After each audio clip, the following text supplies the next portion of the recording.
All right, I want to try a couple things with this. So I remember that just got done talking about the volume training things. I'll discuss that more. But so I want you to tap into that part of your brain that allows you to drum your fingers quickly, right? Like I had you do today, and you're basically doing that when you do the hammer on. So I want you to try this as kind of like a warm up thing, just to kind of tell your brain, hey, I want you to move the fingers fast. So as clean as you can, but also as fast as you can. I just want when go through this bar at a time. Just not even exactly how it is there. Just just a bunch of times. Just throw those fingers down over and over and over again until it starts to get a little tiring in your forearm or your hand.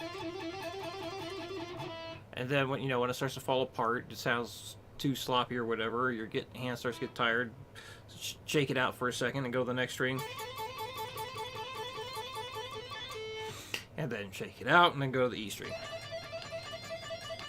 So this is without a metronome, without this.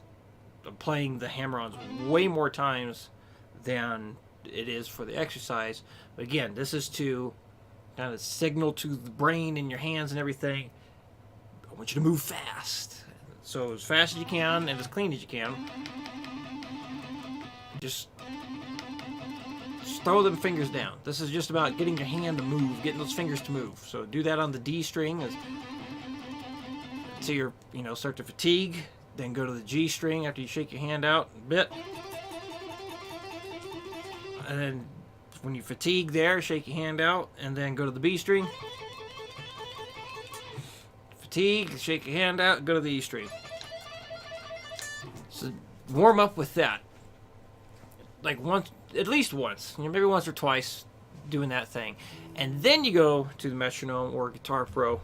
That's fine. It's probably a good idea to follow with Guitar Pro right now, so this way you have a much better chance of hitting all the triplets the way it's supposed to sound. So you're spacing everything out into even groups of 3. So starting at 60. This is what it should sound like.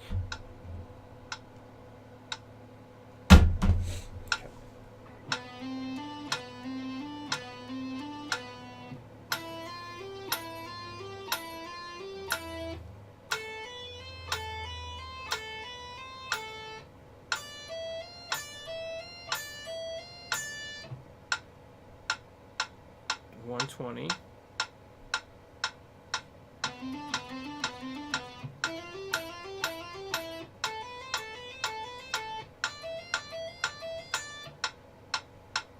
160.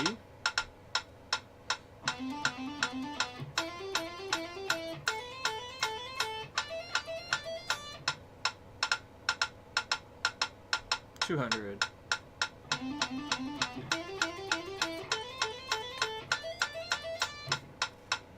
And eventually you'll be doing triplets at 240, but here's what it sounds like.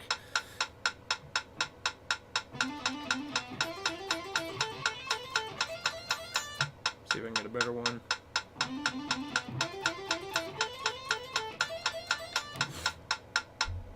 Okay, so now let's, with this one, talk about volume training stuff.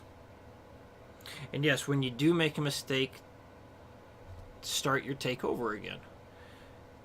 Because if you don't address the mistake immediately, then you're not correcting the problem as fast as you can. So you want to correct the issues that come up as soon as possible. So there's like 2 kinds of practice you can do, I think. You got like metronome practice like this. This is like technique. This is not only just speed, but yes, technique, mechanics, things like that. And you're striving for perfection. Perfect practice is what makes perfect. Practicing, imperfect practice, you're just doing stuff without making everything count as best as possible. So with this stuff,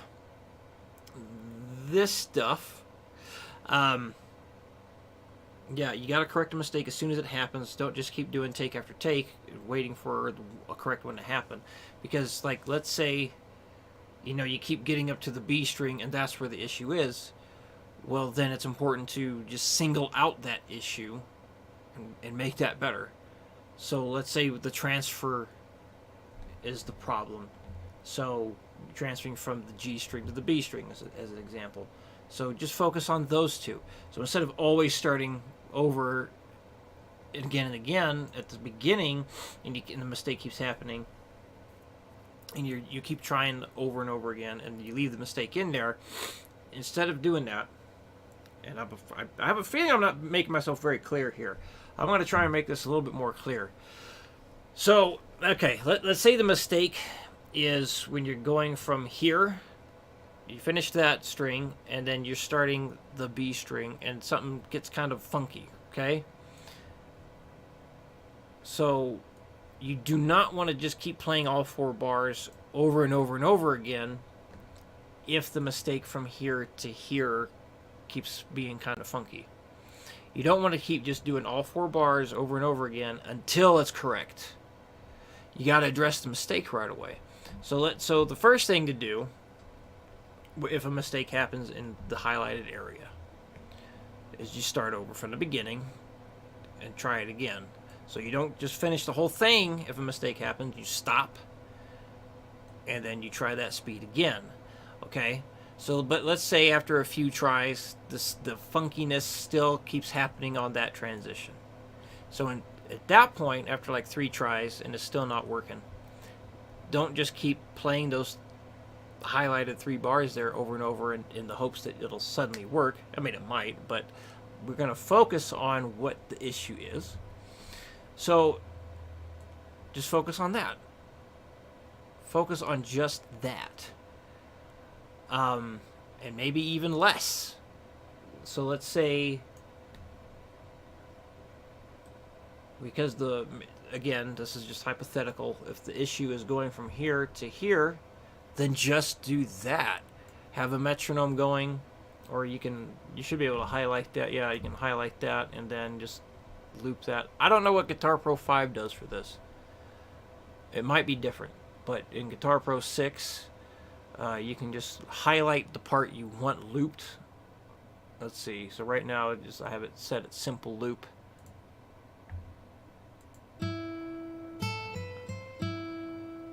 So now it's just looping that over and over again.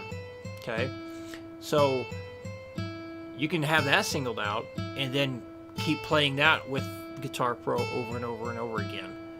So you focus on where the issue is, and then you get a few, at least 3 perfect takes of where the problem was. So then you polish out where the issue is, right? You buff out the rough spot.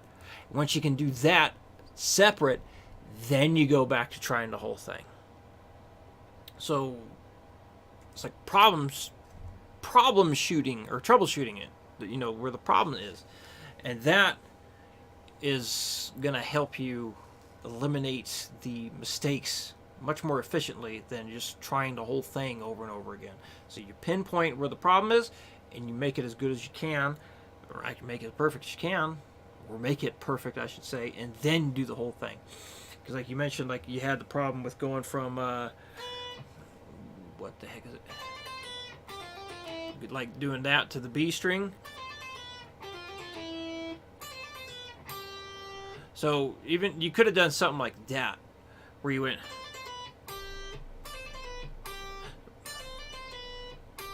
and just stuck that landing, and then eventually do that, and then you piece the whole thing together. So break it down as much as you need in order to focus on any problem spots. So I don't know if you went back and forth like that or not. I don't think I know I didn't ask. Anyway, so I hope that makes sense. Volume. The volume thing with this. So let's say you get to 120, and that's where things are starting to get iffy. Like, you did 120 right, but man, you barely pulled it off.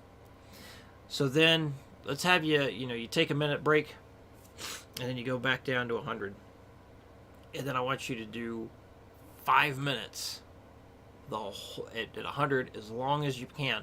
So now, most likely, you'll get some fatigue setting in, and you won't be able to keep up with even the 100 beats per minute anymore after like a minute or two of straight playing.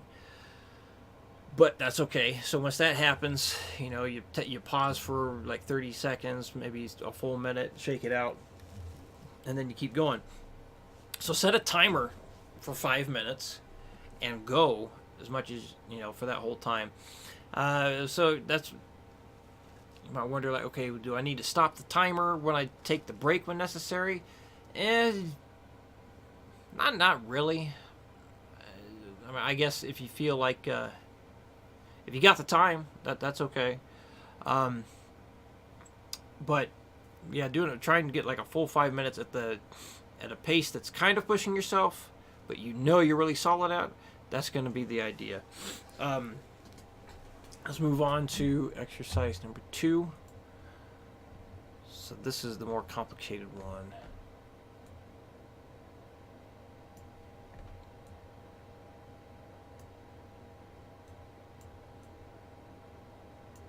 Okay.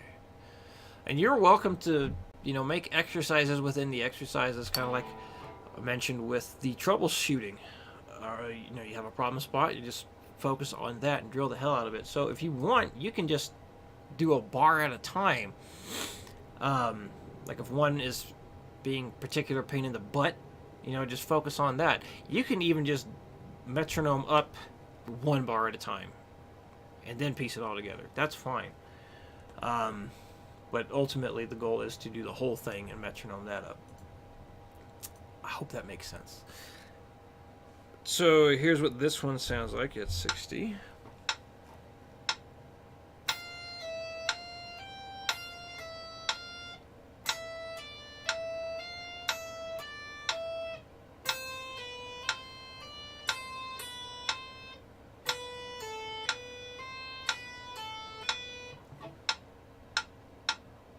One 20.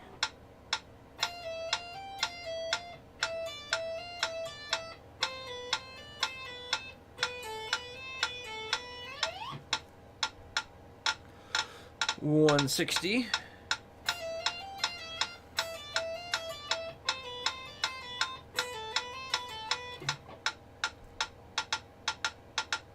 $200.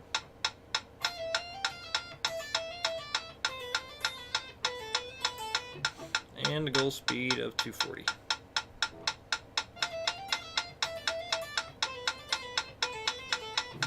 Okay. So do the same approach with this. You get to a speed where you push yourself real hard and you get it. You get it 100% correct. But man, was it a pain in the ass. And then you back it off 20, maybe 40 beats per minute.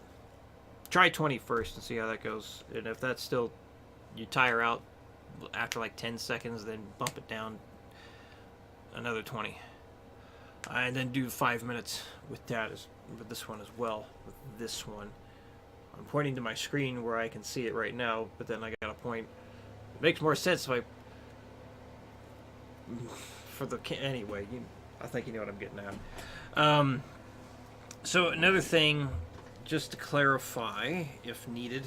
So you mentioned how like you might be doing like the same. You take 100 tries and then you finally hit it once 100% correct. So yeah, I mean, let's say you get like 5. It takes you 5 times to get that the perfect take. And then you bump it up, and then it's becoming a struggle. It's okay if you haven't done so already. It's okay and a good thing to take like a 30-60 second break, maybe even a 2-minute break, when things start to really get tough, and it's hard to tell if you're doing it right or if it's a fatigue thing that's setting in. I do that all the time. It's like when it gets really tough, and it takes me like more than 5 times to finally get what I'm trying to get, then I have to stop for a minute, literally a minute, and then I'll try it again. And so sometimes you just need that brain break or even the arm break, whatever, in order to go to that next spot. So take little breaks when you're doing it if you haven't done so already. So the breaks will definitely be helpful. Yeah, so I think that covers everything we talked about today. But if you have questions, please let me know. And I don't know if you're on the mailing list, the shred letter, and I just sent out a new ebook like maybe a couple weeks ago. I think it was a week or two ago. The metronome method. So it talks about all the metronome stuff I do. It talks about all the stuff we just talked about, but in a lot more detail. And it also talks about like plateau breakers you can do when you get to that point of really needing it. It also talks about how there's a mental component that needs to be tackled first before it becomes more of a physical thing. So right now you're in that phase of you have to push the mental part of getting this guitar playing thing happening. And then once you can handle it mentally a lot easier, then it becomes more physical. So it's got to be mental first, and then it starts to get more physical. There's always a mental aspect of it, but the physical increases the faster you go when you can mentally understand things as the notes are getting faster and faster. Kind of like the whole perspective of the faster you get, sometimes things seem slower. Anyway, I think I've talked enough. All right, well, good luck. Let me know if you have questions. If you have any trouble throughout the week, let me know. I'm happy to help as best I can. And I will see you next week.